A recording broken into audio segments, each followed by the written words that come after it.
AITA. For parking my car on the street like everyone else even though my neighbor suddenly exploded about it? I have always parked on the same side of the street as all my neighbors. I usually leave my car across from my house, and my neighbor normally parks his car right in front of his own home, which ends up being directly in front of mine. My car has always been behind his, and this setup has never caused any trouble. There used to be extra space a little farther down the street where my partner and a family member parked, but that area is now under a huge tree. Any car parked there ends up covered in sap and bird mess, so everyone avoids it. Because of that, I kept parking in my usual spot out of habit. Every now and then, maybe once every couple of weeks, I would park in the exact spot he normally uses if mine happened to be taken. He never hinted that it bothered him, he never made comments, never left a note, and never even sighed or seemed irritated when we were outside at the same time.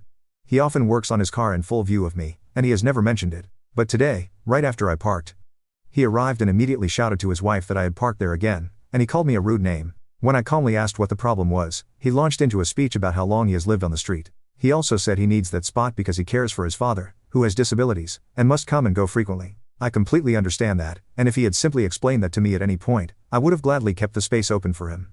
Instead, he went straight to insults. He then complained about my family having 3 cars, even though one is on our driveway and the other parks around the corner. The neighbors around the corner also complain, so it feels like no matter where we put our cars, someone is unhappy. The strange part is that he actually has his own driveway, but he never uses it.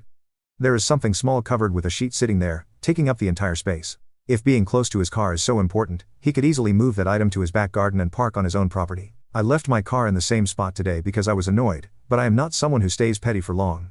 I simply do not understand how he went from acting like there was no issue at all to suddenly shouting and calling me names. So, AITA?